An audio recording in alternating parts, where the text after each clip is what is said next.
Workers are headed home. The brake lights are on, and it's slow for the snow, steady as she goes. News 8's Aaron Logan joins us live along I-95 in West Haven. Aaron? Well, Ann, we actually have some good news. Traffic is moving along just fine now on I-95 north and southbound here, which means that snow plowing was done all day long. We saw many of them out on the roads. In fact, take a look at this right here, right now. A few minutes ago, they plowed a little spot for me to do this live shot. Now, earlier today, and especially during the morning commute, it was an entirely different situation. Roads were very messy, which means school was canceled. We talked to a mother who says she's glad it was. Safety's always first. You know, I know we may have to go to school till the end of July, and I'm hoping that's not the case. Maybe these last few storms will be it for the year, but I'd much rather have her home. And we do work. It looks like work will be done in the classroom tomorrow. According to Erica Martin, the weather will be okay for school tomorrow. That might not be the case later on in the week as another storm is predicted. Again, it could mean another snow day for kids, so parents start thinking of what you can do with your kids for that day. Anyway, we always have your back with a number of cancellations on our website and delays, as well as parking bans. There are many of them going on right now, so go to WTNH.com for that information. For now, we're live in West Haven. Aaron Logan, News 8.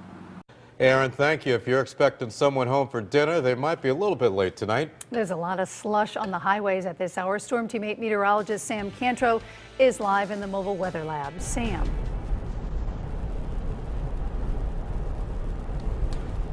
Yes, well, right now we are live in the mobile weather lab. We are currently driving along I-95 going southbound. We are just headed into Brantford, about a mile away from exit 54. Now the roads, the main roads at least, they're looking good. Back roads, very different story. We were driving around an old line and we noticed a lot of the back roads incredibly slippery. But here's the thing, this storm is different than the ones we had in the past. It is very different, in fact, compared to the ones we had the last couple of weeks. Why? Well, it has a lot to do with snowfall ratios. This stuff, it was much heavier, it was much dense, and that's actually due almost completely in part by the fact that we saw the temperatures that were much less cold. Keep in mind, remember we had the last snowfalls where we ended up seeing the temperatures that were in the teens? Well, the snowfall ratio this time, about 7 to 1 when you get the snow that's falling at temperatures that are just around freezing. So this is not the kind of snow that you want to be having to shovel in. It's going to be a similar thing for the day on Wednesday as well. Of course, Erica will explain in more details about that in the full forecast. All right, I'm here live in the mobile weather lab. I'm Storm Team meteorologist Sam Cantro. Back to you in the studio. Sam, thank you. Of course, it's easy to fall into bad driving habits in this kind of weather.